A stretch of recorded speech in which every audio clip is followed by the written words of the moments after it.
En el universo de Star Wars, todo comienza con un texto, un bloque de palabras amarillas que se aleja hacia el infinito, mientras la música despliega su primer acorde.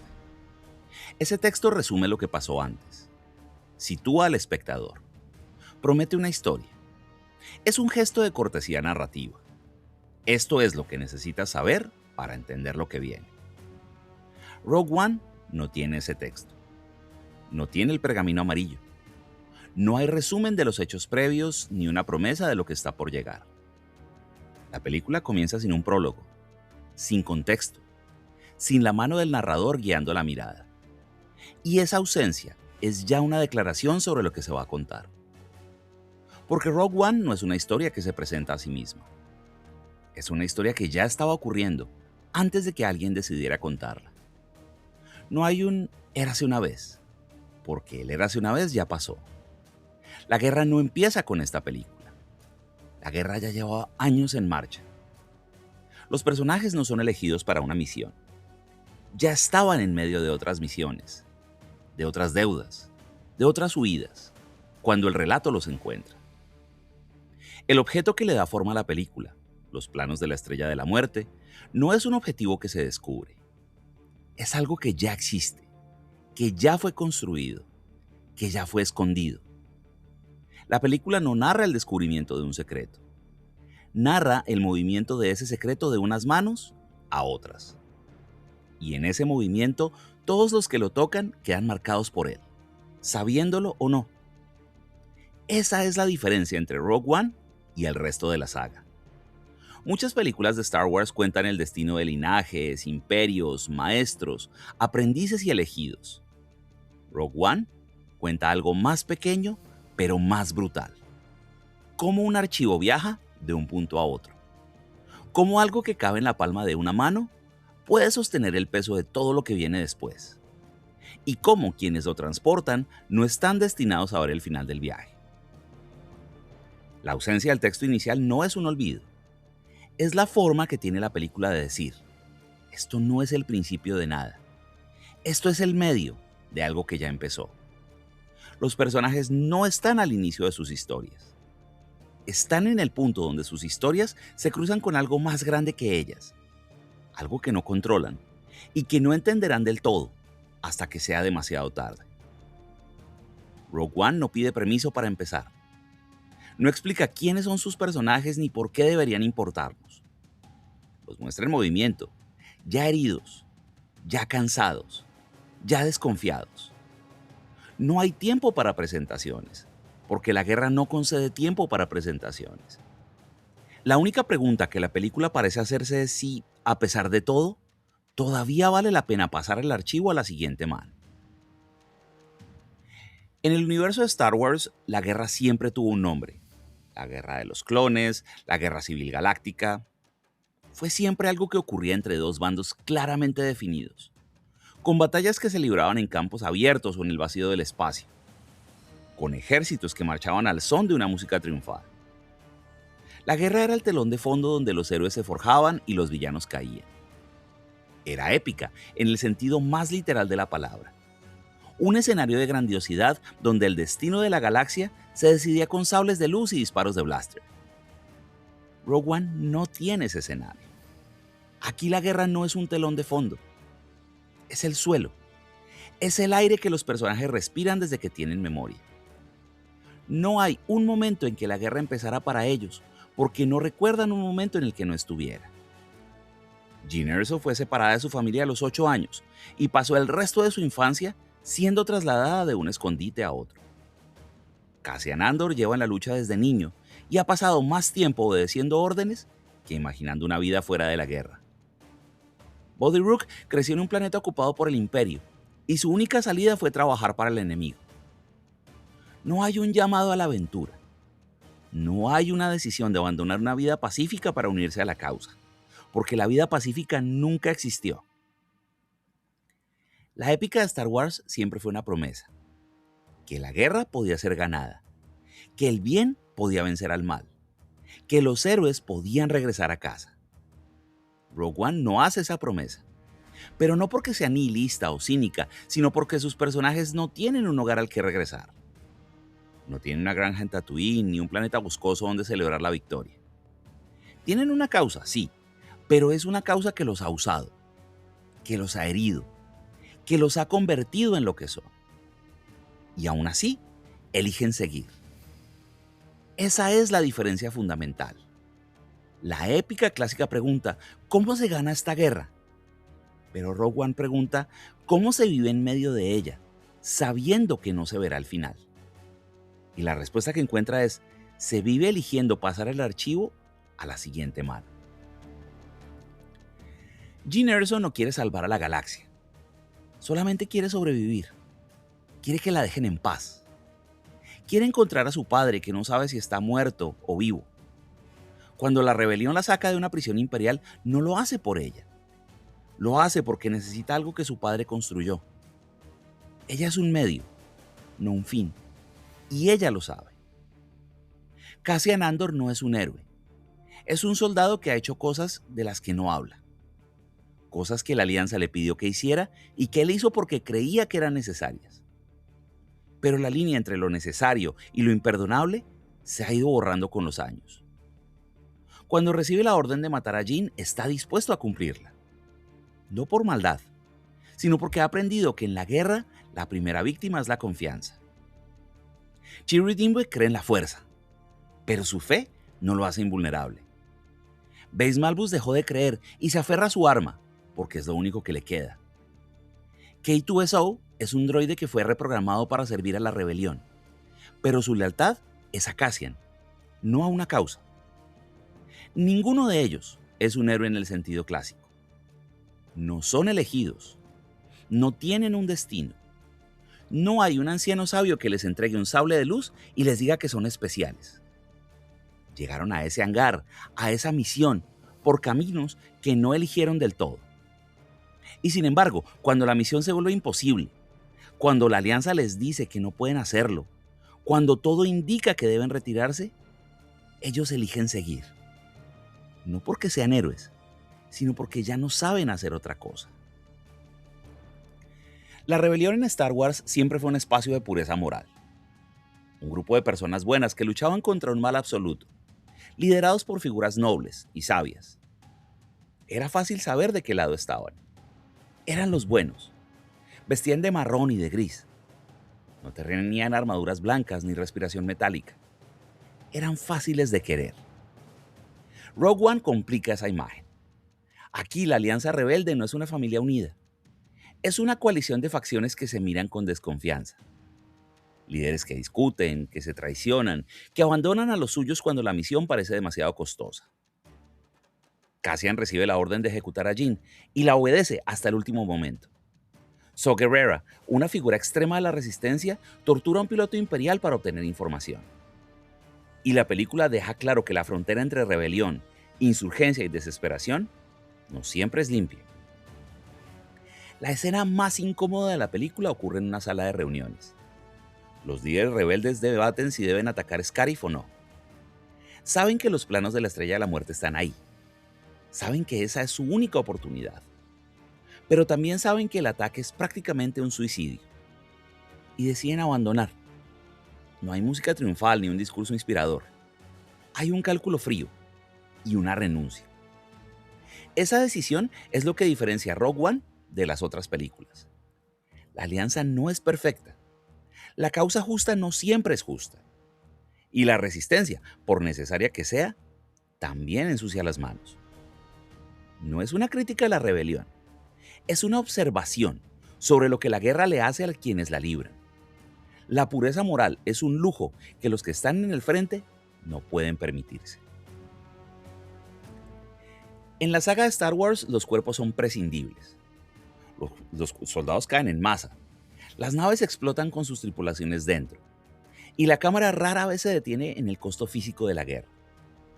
La violencia es limpia, casi abstracta.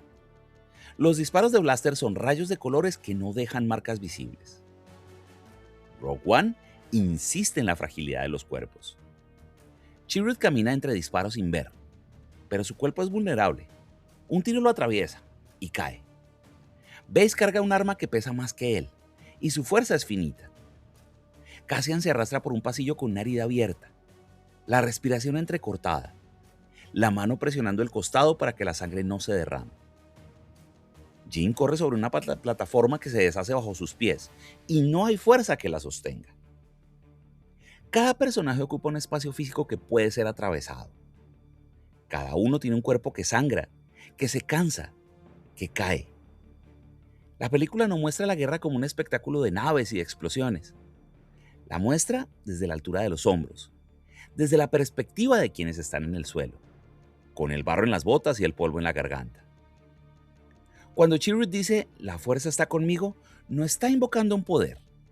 Está caminando hacia el interruptor, sabiendo que puede no llegar. Su cuerpo es lo único que pone en riesgo. Y ese riesgo es real, tangible, físico. No es una abstracción. Es un cuerpo que puede ser atravesado por un blaster y que lo será. Los planos de la Estrella de la Muerte no son un objeto cualquiera. No son un arma, ni un tesoro, ni una pieza de información que se pueda usar y luego olvidar. Son una sentencia portátil. Una prueba que una vez tocada convierte a quien la toca en prescindible. Porque los planos no existen para ser guardados. Existen para ser entregados. Quien lo roba sabe que el paso siguiente ya no lo incluye a él. No hay un arco de redención después de la transmisión. No hay una ceremonia en la que se reconozca el mérito. Los planos no son un tesoro que se disfruta. Son un testamento que se pasa de mano en mano. Y cada mano que lo sostiene es una mano que ya no estará para ver lo que ocurre después. La película lo sabe desde el principio. Jean no sabe lo que ha escondido, pero el espectador sí. Sabe que ese archivo destruirá un planeta y que para que eso ocurra, alguien tendrá que llevarlo a donde debe ir. La película no oculta el destino de sus personajes. No juega con la esperanza de que sobrevivan. Desde el primer momento sabemos que esta es una historia de tránsito, no de llegada.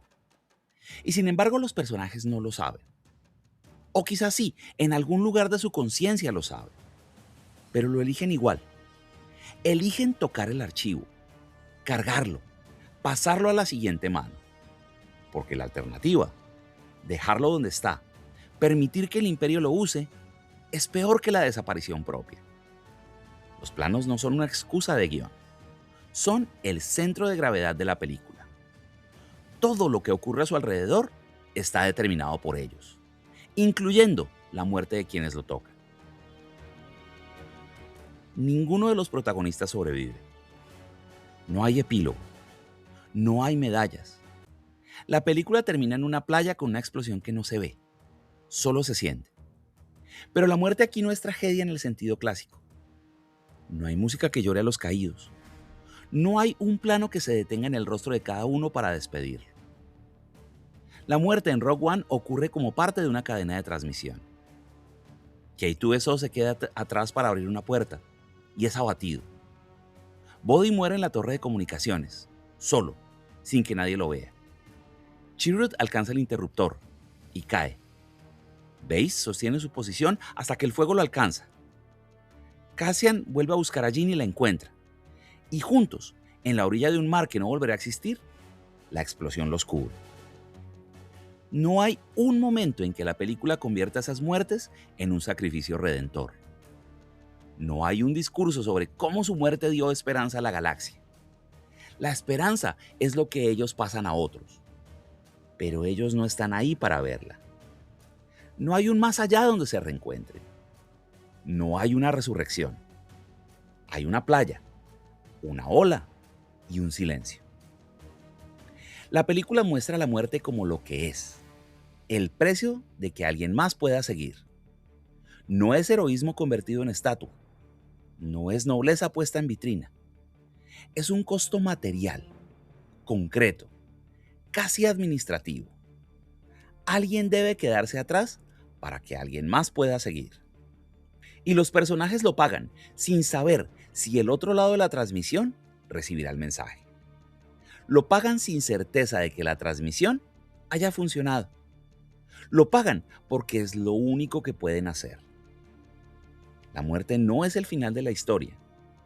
Es el punto seguido, que permite que la historia continúe en manos de otros. Darth Vader aparece 2 veces en Rogue One. En la primera, es una silueta en un tanque de líquido, una respiración metálica que no necesita presentación. En la segunda, es una sombra que avanza por un pasillo estrecho y deja un rastro de cuerpos. Su presencia es breve, casi un guiño. La película no se apoya en él, no lo convierte en el centro de la amenaza. El verdadero rostro del Imperio en Rogue One es Orson Krennic, director de investigación de armas avanzadas para el ejército imperial. Un hombre que pasa su tiempo entre informes, reuniones y visitas a la obra. Su obsesión no es el poder cósmico, no es la conquista de la galaxia, es el reconocimiento de sus superiores. Él solo quiere que el emperador sepa su nombre. Él quiere que Tarkin no le quite el crédito. Krennic no es un señor oscuro, es un empleado, es un burócrata con aspiraciones. Su arma es la autoridad, no la fuerza. Su conflicto no es con los rebeldes, sino con la burocracia imperial que lo mira por encima del hombro. Pasa la película intentando demostrar que el proyecto es suyo, que él lo construyó, que merece estar en la foto cuando la Estrella de la Muerte sea presentada al emperador. Esa es la diferencia. El Imperio en Rogue One no es un mito, no es una fuerza oscura y misteriosa que corrompe a quienes la tocan. Es una institución. Tiene organigramas, tiene rivalidades internas, tiene ascensos y despidos. Tiene reuniones en las que se discuten plazos y presupuestos. Tiene jefes que evalúan a sus subordinados y los descartan cuando dejan de ser útiles. Eso es más inquietante que cualquier capa negra. El mal no como entidad sobrenatural, sino como sistema administrativo, como carrera profesional, como la necesidad de ser visto por los superiores y la certeza de que al final será reemplazable. Krennic es el espejo del imperio, no un monstruo, sino un hombre común que eligió el camino equivocado y lo recorrió hasta el final, convencido de que su trabajo lo justificaba todo. Chirrut Îmwe cree en la fuerza. La repite en cada paso, en cada respiración, en cada momento en que el peligro se acerca. Pero su fe no mueve montañas, no desvía blasters, no le da poder sobre nadie. Su creencia es un acto privado, una forma de habitar el mundo sin exigirle nada. La película no confirma ni niega su fe. Cuando camina entre disparos no hay un milagro que lo justifique. No hay una mano invisible que desvíe los rayos. Pero tampoco hay una demostración de que su fe sea un error. La fuerza en Rogue One no es un sistema de poder que se pueda usar o no. Es una compañía. Es lo que alguien elige cargar para no sentirse solo. Eso es la diferencia del resto de la saga. En las otras películas la fuerza es un músculo. Se entrena, se usa, se mide. Hay un lado oscuro y un lado luminoso. Y los personajes eligen entre uno y otro. En Rogue One, la fuerza no tiene lados. No es un recurso. No es un arma. Es una relación que Chirrut mantiene con algo que no puede ver ni demostrar.